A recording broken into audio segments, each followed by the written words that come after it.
नमस्कार सांग मैंने आपण मानु समस्त को मो स्टोरी चैनल स्वागत। चलतु आज गोटे कहानी आरंभ करवा। सुवर्ण पक्षी कहानी को आरंभ शेष जाए शुणु। बहुत दिन पूर्वर सेठार जड़े राजा थिले। तांको प्रासाद रे बहुत सुंदर बगीचा थिला। बगीचारे विभिन्न प्रकारर फूल गछ एवं अनेक प्रकारर मिठा फल गछ थिला। किंतु एही बगीचारे सबुठारु आश्चर्यजनक जिनिस हेउची एक आप्पल गछ, जहाँ सुवर्ण फल धारण करिथिला। एही वृक्षर जत्न नेबा पई राजा विशेष व्यवस्था करथिले।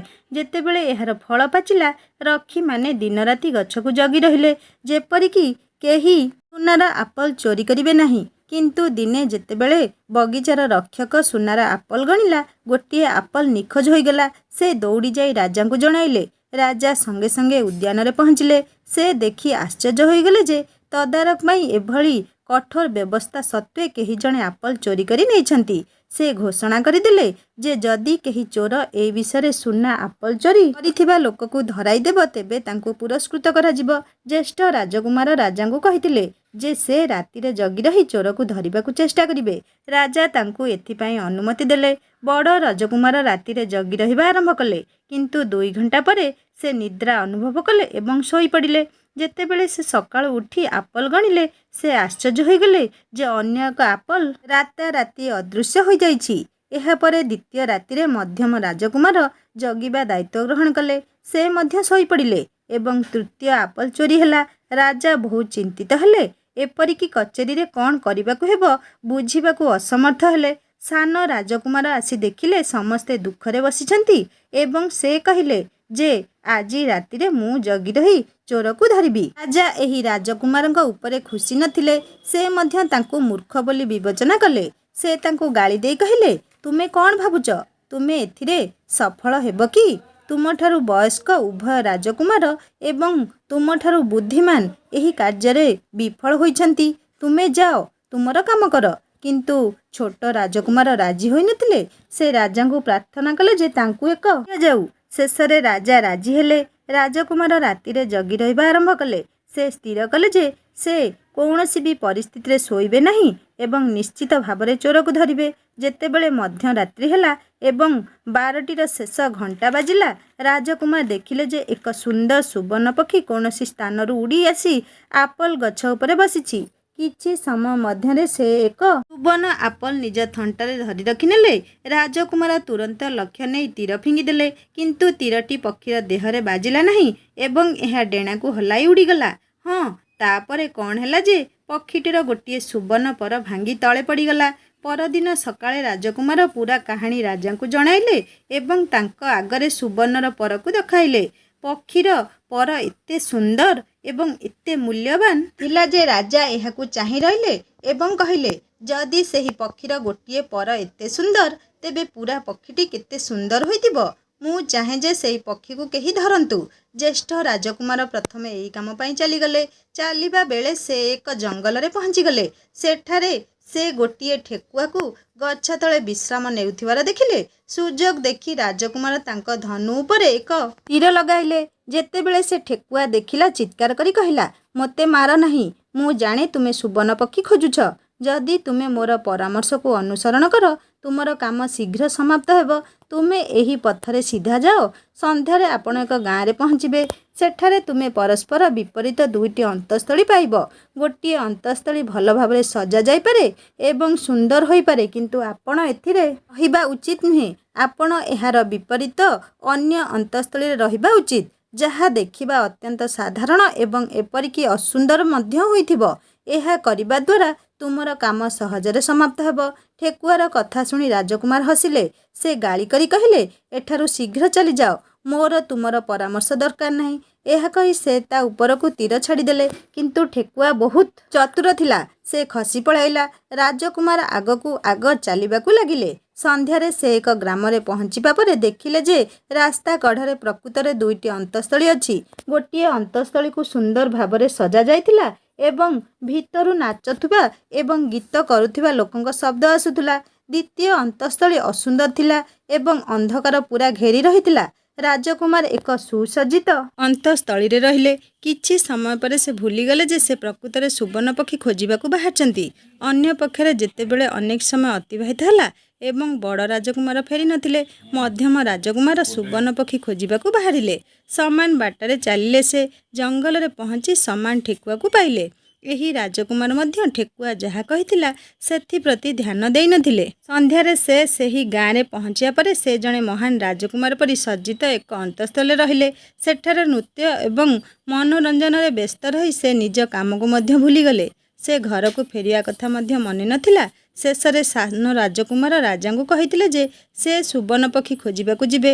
ରାଜା ବିଶ୍ୱାସ କରୁଥିଲେ ଯେ ଯେତେବେଳେ ତାଙ୍କ ପାଇଁ ଦୁଇ ରାଜକୁମାର ଏହି କାର୍ଯ୍ୟରେ ସଫଳ ହୋଇନଥିଲେ ସେତେବେଳେ ଏହା ଆଉ ସଫଳତା ପାଇବ ନାହିଁ। କିନ୍ତୁ ତାଙ୍କ ଜିଦରେ ରାଜା ତାଙ୍କୁ ଯିବାକୁ ଅନୁମତି ଦେଲେ।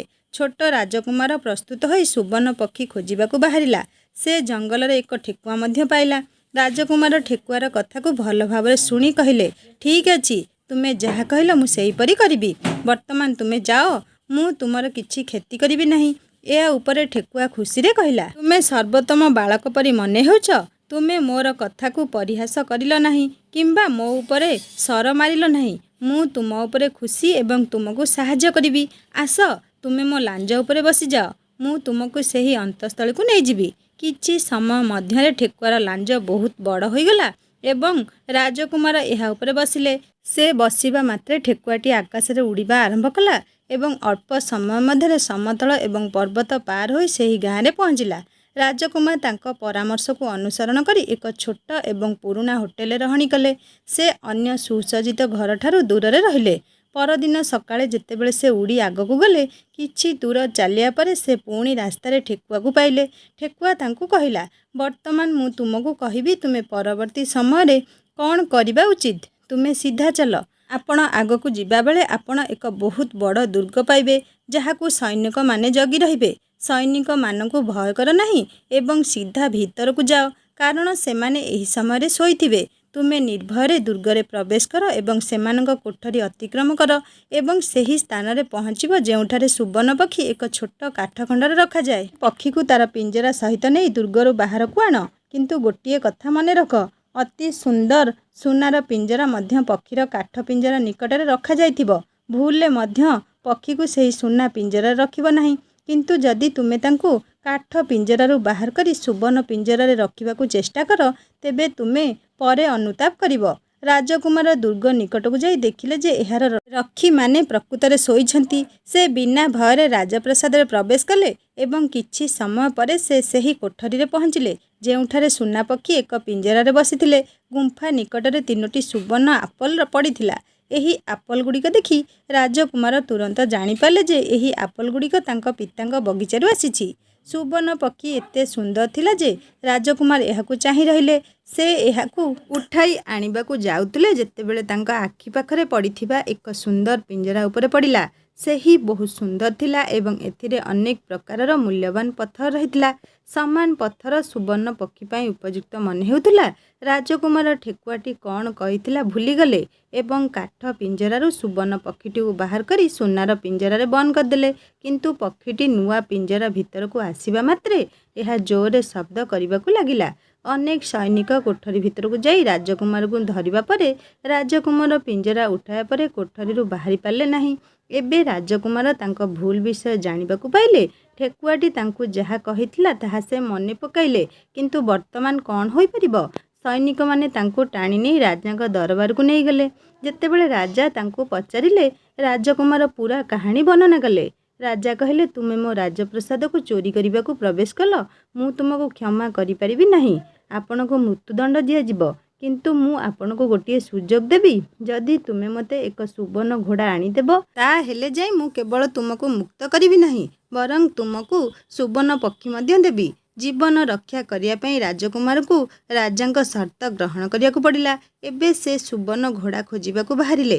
ସେ ଦୁର୍ଗ ବାହାରେ ଯାଇ ଦେଖିଲେ ଯେ ଠେକୁଆ ତାଙ୍କୁ ଅପେକ୍ଷା କରିଛି। ସେ ଠେକୁଆକୁ ସବୁକିଛି କହିଲା। ଠେକୁଆ ନିରାଶ ହୋଇ କହିଲା, ମୁଁ ତୁମକୁ ଆଉ ସାହାଯ୍ୟ କରିବି ନାହିଁ। ମୁଁ ଯେପରି କହିଥିଲି ତୁମେ ତାହା କରିନାହଁ। ଯଦି ମୁଁ ତୁମକୁ କହିଥିବା ପରି କାର୍ଯ୍ୟ କରିଥାନ୍ତ, ତୁମେ ଏହି ଅସୁବିଧାରେ ପଡ଼ିନଥାନ୍ତ ଏବଂ ତୁମେ ସୁବର୍ଣ୍ଣ ପକ୍ଷୀ ପାଇଥାନ୍ତ। ରାଜକୁମାର କହିଲା, ଏଥର ମୋତେ କ୍ଷମା କର, ମୁଁ ଏକ ଭୁଲ କରିଛି। ତୁମର ସାହାଯ୍ୟ ବିନା ମୋର କାମ ସମ୍ଭବ ହେବ ନାହିଁ। ରାଜା ମୋତେ ଏକ ସୁବର୍ଣ୍ଣ ଘୋଡ଼ା ଆଣିବାକୁ କହିଛନ୍ତି, ନଚେତ୍ ସେ ମୋତେ ଫାଶୀ ଦେବେ। ବର୍ତ୍ତମାନ ତୁମେ ମୋ ଲାଞ୍ଜ ଉପରେ ବସି ସିଧା ଚାଲିବା ଦ୍ୱାରା ଏହା କରିପାରିବ। କିଛି ଦୂର ଯିବା ପରେ ତୁମେ ଆଉ ଏକ ଦୁର୍ଗ ପାଇବ। ତୁମେ ସମାନ ଦୁର୍ଗର ସ୍ଥିରରେ ବନ୍ଧା ହୋଇଥିବା ଏକ ସୁବର୍ଣ୍ଣ ଘୋଡ଼ା ପାଇବ। ରାଜପ୍ରସାଦର ସମସ୍ତ ସେବକ ଶୋଇଥିବେ। ତୁମେ ଚୁପଚାପ ଯାଇ ଘୋଡ଼ା ଖୋଲିଦିଅ। କିନ୍ତୁ ଗୋଟିଏ କଥା ମନେ ରଖ, ଘୋଡ଼ା ଉପରେ ଏହାକୁ ଟାଣିବା ପାଇଁ ଘୋଡ଼ା ପାଖରେ 2ଟି ଚମଡ଼ା ରହିବା ଜରୁରୀ। ସେଥିମଧ୍ୟରୁ ଗୋଟିଏ ପୁରୁଣା ଚମଡ଼ା ଓ ଅନ୍ୟଟି ସୁନା ଚମଡ଼ା ହେବ। ତୁମେ ସୁବର୍ଣ୍ଣର ଚମଡ଼ାକୁ ଛୁଇଁବ ନାହିଁ ଏବଂ ସେହି ଘୋଡ଼ାକୁ ପୁରୁଣା ଚମଡ଼ା ସାଡଲ ଉପରେ ବାନ୍ଧି ଦୁର୍ଗରୁ ବାହାର କରିଦିଅ। ରାଜକୁମାର ପ୍ରତିଜ୍ଞା କରିଥିଲେ ଯେ ସେ ଠିକ୍ ତାହା ହିଁ କରିବେ। ଠେକୁଆଟି ତାର ଲାଞ୍ଜରେ ବସିବାକୁ କହିଲା ଏବଂ କିଛି ସମୟ ମଧ୍ୟରେ ସେ ତାଙ୍କୁ ଦୁର୍ଗକୁ ନେଇଗଲା।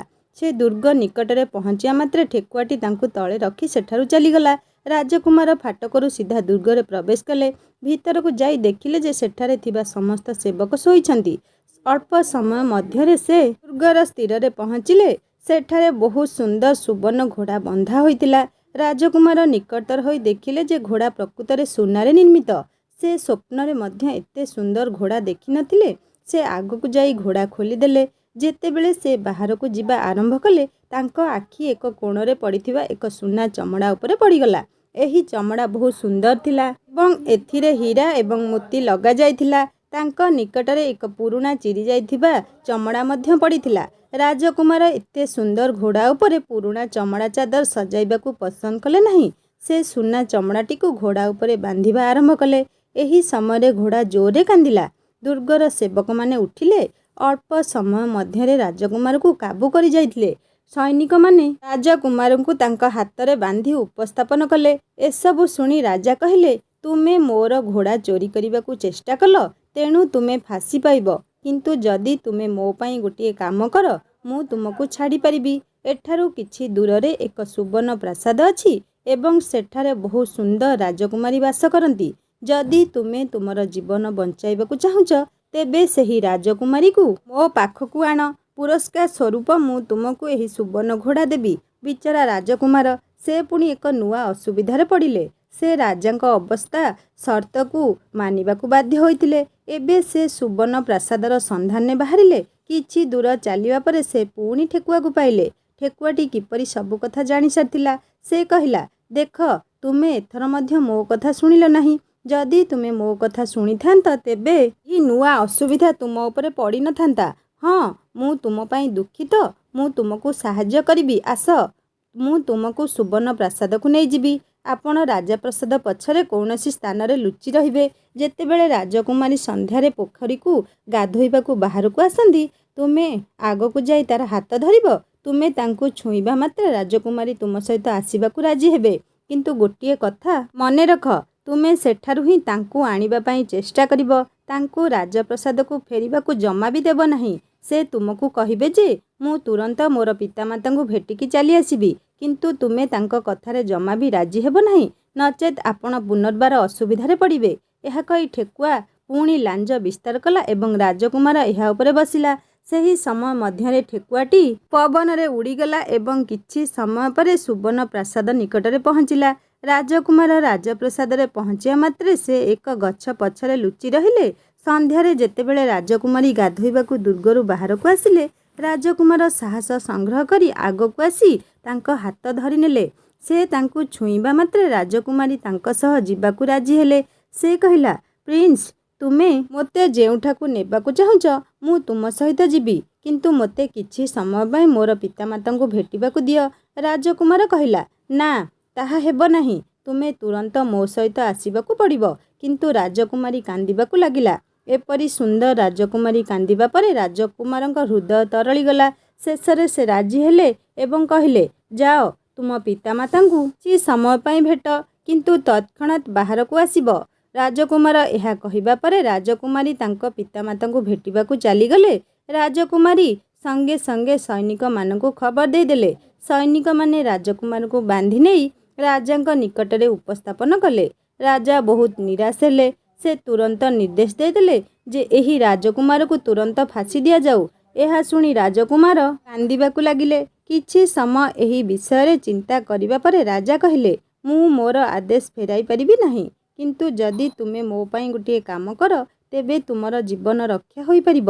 ଆମର ଦୁର୍ଗ ସାମ୍ନାରେ ଏହି ବଡ଼ ପର୍ବତ ଅଛି, ଯେଉଁ କାରଣରୁ ଆମର ଦୁର୍ଗର ସୌନ୍ଦର୍ଯ୍ୟ ନଷ୍ଟ ହୋଇଯାଏ। ଯଦି ତୁମେ 8 ଦିନ ମଧ୍ୟରେ ଏହି ପର୍ବତ ଖୋଳିଦିଅ ଏବଂ ସଫା କରିଦିଅ ତେବେ ଆମେ ତୁମକୁ କ୍ଷମା କରିଦେବୁ ଏବଂ ରାଜକୁମାରୀଙ୍କ ସହିତ ବିବାହ କରାଇବୁ। ରାଜକୁମାର ଦୁର୍ଗରୁ ବାହାରି ପର୍ବତକୁ ଦେଖିବା ଆରମ୍ଭ କଲେ। ତାଙ୍କ ହାତରେ ଏକ ଛୋଟ ଖୁରା ଥିଲା। ସେ ବୁଝିପାରିଲେ ନାହିଁ ଯେ ସେ କିପରି 8 ଦିନ ମଧ୍ୟରେ ଏଡ଼େ ବଡ଼ ପର୍ବତ ଖୋଳିବାକୁ ସମର୍ଥ ହେବେ। ତଥାପି ତାଙ୍କୁ ନିଜ ଜୀବନ ବଞ୍ଚାଇବାକୁ ପଡ଼ିବ। ତେଣୁ ସେ ପର୍ବତ ଖୋଳିବା ଆରମ୍ଭ କଲେ। ଧୀରେ ଧୀରେ 7 ଦିନ ବିତିଗଲା। ଏତେ ଦିନ ଧରି ଲଗାତାର ଖୋଳିବା ପରେ ମଧ୍ୟ ପର୍ବତର କେବଳ ଗୋଟିଏ କୋଣ ଖୋଳାଯାଇ ପାରିଥିଲା। ସେ ଦୁଃଖରେ ବସିଗଲେ। ଏବେ ସେ ନିଜ ଉପରେ ବହୁତ ରାଗିଗଲେ। ସେ ନିଜ ମନରେ କହିବାକୁ ଲାଗିଲେ ଯେ ମୁଁ ଯଦି ଠେକୁଆ କଥା ଶୁଣିଥାନ୍ତି ଭଲ ହୋଇଥାନ୍ତା। ଠେକୁଆ ମୋତେ ପ୍ରତ୍ୟେକ ଥର ଭଲ ଉପଦେଶ ଦେଇଥିଲା ଏବଂ ପ୍ରତ୍ୟେକ ଥର ମୁଁ ତାଙ୍କ ପରାମର୍ଶକୁ ଅବମାନନା କରି ନୂଆ ଅସୁବିଧାରେ ପଡ଼ିଲି।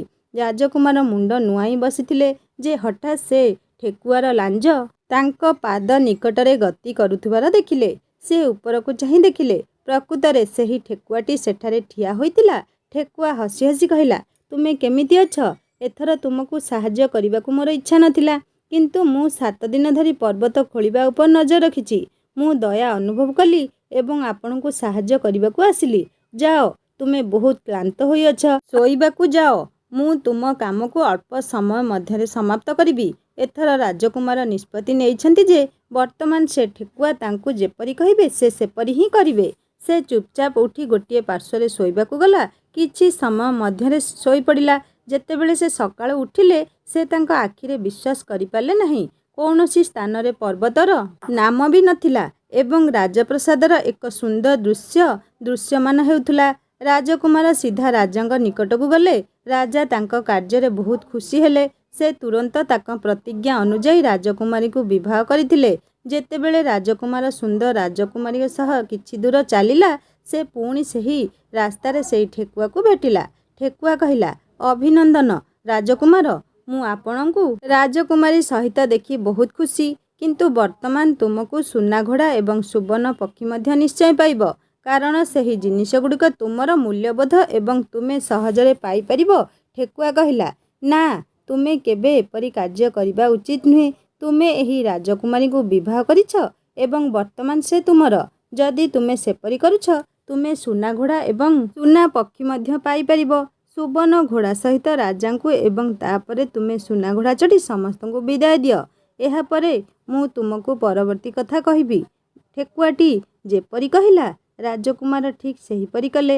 ଯେତେବେଳେ ସୁବର୍ଣ୍ଣ ଘୋଡ଼ା ସହିତ ରାଜା ଖୁସି ହେଲେ ଏବଂ ତାଙ୍କୁ ପୁରସ୍କାର ସ୍ୱରୂପ ଏକ ସୁବର୍ଣ୍ଣ ଘୋଡ଼ା ମଧ୍ୟ ଦେଲେ। ରାଜକୁମାର ଏହା ଉପରେ ଚଢ଼ି ବିଦାୟ ଦେବା ଆରମ୍ଭ କଲେ। ଶେଷରେ ସେ ରାଜକୁମାରୀକୁ ଉଠାଇ ଘୋଡ଼ା ଚଢ଼ି ଶୀଘ୍ର ଶୀଘ୍ର ଦୁର୍ଗଠାରୁ ବହୁ ଦୂରକୁ ଚାଲିଗଲେ। ଠେକୁଆଟି ରାସ୍ତାରେ ଥିବା ଏକ ଗଛ ତଳେ ତାଙ୍କୁ ଅପେକ୍ଷା କରିଥିଲା। ତାଙ୍କୁ ଦେଖି ଠେକୁଆ କହିଲା, ଭଲ କାମ, ବର୍ତ୍ତମାନ ତୁମେ ସୁବର୍ଣ୍ଣ ପକ୍ଷୀ ମଧ୍ୟ ପାଇବ। ଯେତେବେଳେ ତୁମେ ସୁବର୍ଣ୍ଣ ପକ୍ଷୀ ସହିତ ରାଜାଙ୍କ ନିକଟରେ ପହଞ୍ଚିବ ସେ ଏହି ଘୋଡ଼ାକୁ ଦେଖି ବହୁତ ଖୁସି ହେବେ। ତୁମେ ତାଙ୍କୁ କୁହ ଯେ ପ୍ରଥମେ ଗୁମ୍ଫା ଉପରେ ସୁବର୍ଣ୍ଣ ପକ୍ଷୀ ମୋତେ ଦିଅ, ତାପରେ ମୁଁ ତୁମକୁ ଘୋଡ଼ା ଦେବି। ତୁମେ ଧରିବାକୁ ସମର୍ଥ ହୁଅ। ଏଥର ମଧ୍ୟ ରାଜକୁମାର ଠିକ୍ ସେହିପରି କଲେ। ସେ ରାଜକୁମାରୀଙ୍କ ସହ ଘୋଡ଼ା ଉପରେ ବସି ରହିଲେ ଏବଂ ଯେତେବେଳେ ରାଜା ତାଙ୍କୁ ଏକ ସୁବର୍ଣ୍ଣ ପକ୍ଷୀର ପିଞ୍ଜରା ଦେଲେ ସେ ସଙ୍ଗେ ସଙ୍ଗେ ଗୋଇଠି ମାରିଲେ ଏବଂ ସୁନା ଘୋଡ଼ା ପବନ ସହିତ କଥା ହେବାକୁ ଲାଗିଲା। କିଛି ଦୂର ଚାଲିବା ପରେ ସେ ଠେକୁଆକୁ ଭେଟିଲା। ରାଜକୁମାର ତାଙ୍କୁ କହିଲେ, ତୁମେ ମୋତେ ବହୁତ ସାହାଯ୍ୟ କରିଛ। ତୁମ ହେତୁ ମୁଁ କେବଳ ସୁନା ପକ୍ଷୀ ନୁହେଁ, ସୁବର୍ଣ୍ଣ ଘୋଡ଼ା ଏବଂ ଏତେ ସୁନ୍ଦର ରାଜକୁମାରୀ ମଧ୍ୟ ପାଇଗଲି। ମୋତେ କୁହ, ମୁଁ ତୁମକୁ କେଉଁ ପ୍ରକାର ପୁରସ୍କାର ଦେବି? ମୁଁ ନିଶ୍ଚିତ କରିବି ମୁଁ କିଛି ଦେବାକୁ ଚାହୁଁଛି। ଠେକୁଆ କହିଲା, ଯଦି ତୁମେ ଖୁସି ତେବେ ମୋ ପାଇଁ ଗୋଟିଏ କାମ କର। ତୁମେ ଏକ ତୀର ମାରି ମୋତେ ହତ୍ୟା କର। ଏହି ସମୟରେ ତୁମେ ମୋ ପାଇଁ ସବୁଠାରୁ ବଡ଼ ଜିନିଷ କରିପାରିବ। ରାଜକୁମାର କହିଲେ, ଏହା କିପରି ସମ୍ଭବ ହୋଇପାରିବ? ତୁମେ ମୋତେ ଏତେ ସାହାଯ୍ୟ କଲ ଏବଂ ମୁଁ ପ୍ରତିବଦଳରେ ତୁମକୁ ହତ୍ୟା କରିବି? ମୁଁ ଏହା କରିପାରିବି ନାହିଁ। ଏହା ଶୁଣି ଠେକୁଆ ବହୁତ ଦୁଃଖିତ ହୋଇ କହିଲା, ଯଦି ତୁମେ ମୋ ପାଇଁ ଏହି କାମ କରିପାରିବ ନାହିଁ ତେବେ ଠିକ୍ ଅଛି, ଚାଲିଯାଅ। କିନ୍ତୁ ମୁଁ ତୁମ ସ୍ୱାର୍ଥ ପାଇଁ କହୁଛି, ତୁମେ ଦୁଇଟି ଜିନିଷ ମନେ ରଖିବା ଉଚିତ। ଗୋଟିଏ କଥା, ତୁମେ କୂଅର କାନ୍ଥରେ ବସିବା ଉଚିତ ନୁହେଁ। ଦ୍ୱିତୀୟରେ, ତୁମେ ଫାଶୀ ହେବାକୁ ଯାଉଥିବା ଲୋକଙ୍କ ପାଇଁ ଟଙ୍କା ଖର୍ଚ୍ଚ କରିବା ଉଚିତ ନୁହେଁ। ରାଜକୁମାର କହିଲେ, ଆଚ୍ଛା, ତୁମେ ମଧ୍ୟ ଅଜବ କଥା କହୁଛ। ମୁଁ ବୁଝିପାରୁନାହିଁ କାହିଁକି ମୁଁ କୂଅର କାନ୍ଥରେ ବସି ଫାଶୀ ହେବାକୁ ଯାଉଥିବା ଲୋକ ପାଇଁ ଟଙ୍କା ଖର୍ଚ୍ଚ କରିବି? କିନ୍ତୁ ଠେକୁଆ ତାଙ୍କ କଥାରୁ ଉତ୍ତର କିଛି ଦେଇନଥିଲା ଏବଂ ବିଦାୟ କହି ସେଠାରୁ ଚାଲିଗଲା। ରାଜକୁମାର ତାଙ୍କ ସୁବର୍ଣ୍ଣ ଘୋଡ଼ା ଉପରେ ଅଗ୍ରସର ହେଲେ। ରାଜକୁମାରୀ ତାଙ୍କ ପାଖରେ ବସିଥିଲେ ଏବଂ ତାଙ୍କ ହାତରେ ଏକ ସୁବର୍ଣ୍ଣ ପକ୍ଷୀ ଥିଲା। କିଛି ସମୟ ମଧ୍ୟରେ ରାଜକୁମାର ଛୋଟ ଛୋଟ ଗାଁରେ ପହଞ୍ଚିଲେ, ଯେଉଁଠାରେ ଉଭୟ ଅନ୍ତଃସ୍ଥଳୀ ଅବସ୍ଥିତ ଥିଲା। ଗାଁର ଲୋକମାନେ ଏବଂ ବିଶେଷ କରି ପିଲାମାନେ ତାଙ୍କୁ ଦେଖିବାକୁ ବାହାରକୁ ଆସିଥିଲେ। ଏକ ସୁବର୍ଣ୍ଣ ଘୋଡ଼ା ଉପରେ ଏତେ ସୁନ୍ଦର ରାଜକୁମାରଙ୍କ ସହ ବସିଥିବାର ରାଜକୁମାରୀଙ୍କୁ ଦେଖି ସମସ୍ତେ ଆଶ୍ଚର୍ଯ୍ୟ ହୋଇଗଲେ। ଏହି ସମୟରେ ରାଜକୁମାର ଦେଖିଲେ ଯେ ଅନେକ ଲୋକ ଗାଁ ବଗିଚାରେ ଏକ ସ୍ଥାନରେ ଏକାଠି ହୋଇଥିଲେ ଏବଂ କିଛି ଶବ୍ଦ ହେଉଥିଲା। ଯେତେବେଳେ ରାଜକୁମାର ପଚାରିଲେ, ଲୋକମାନେ କହିଥିଲେ ଯେ ସେଠାରେ 2 ଜଣଙ୍କୁ ଫାଶୀ ଦେବା ପାଇଁ ପ୍ରସ୍ତୁତି ଚାଲିଛି।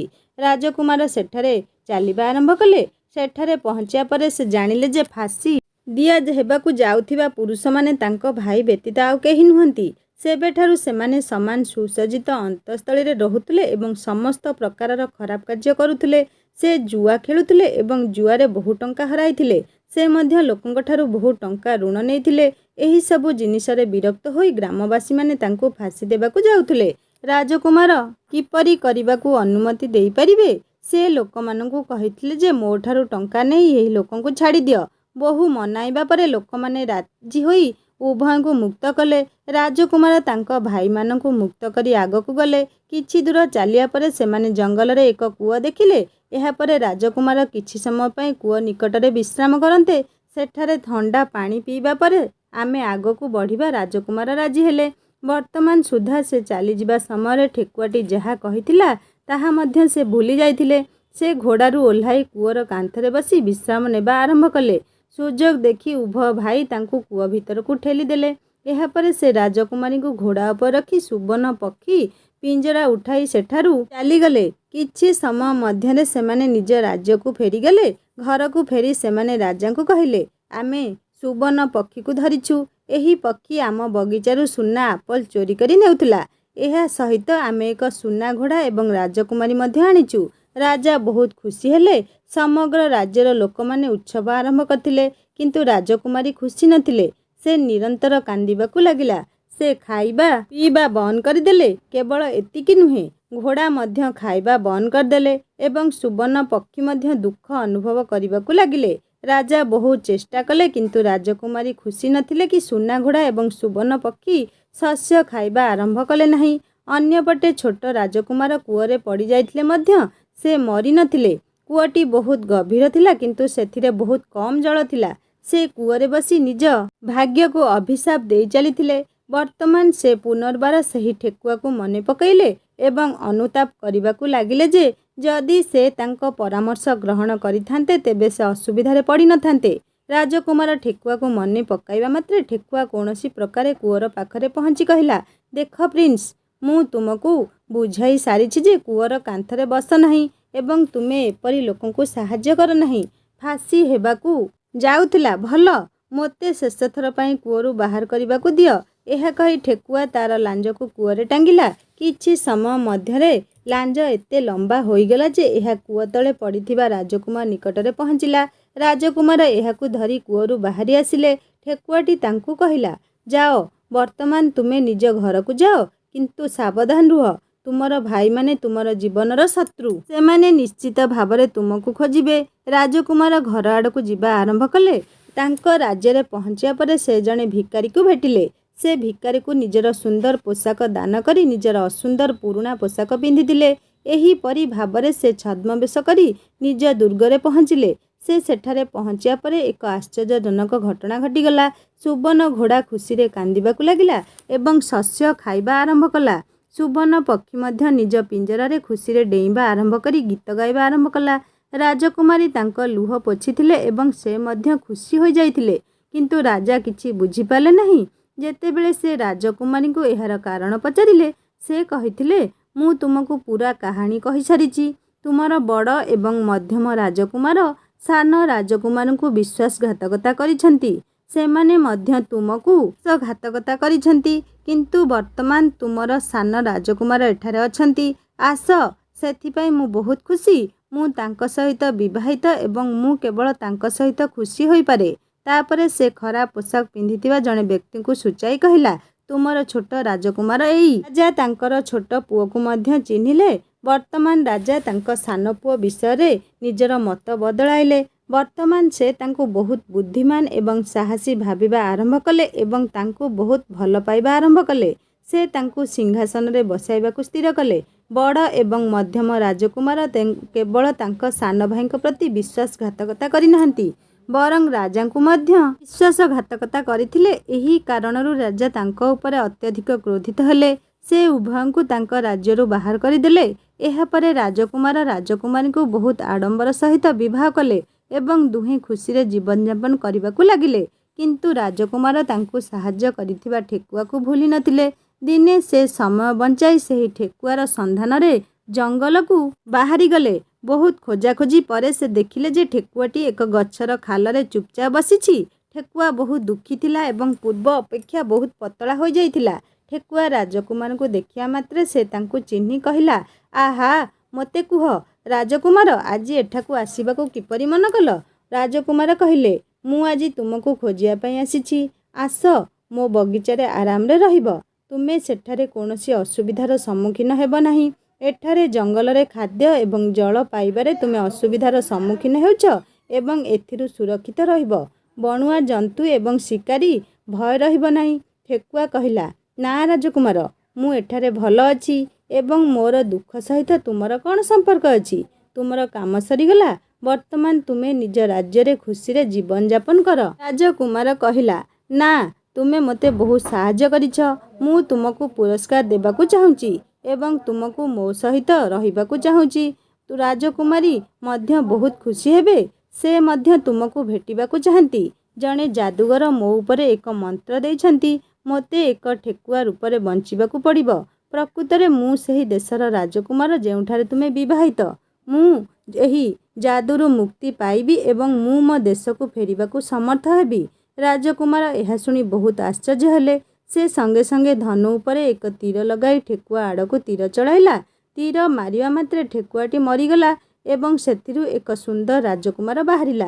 तापरे उभय राजकुमार परस्पर को आलिंगन कले। एहा परे उभय राजकुमार राजप्रसाद को फेरी चलीगले।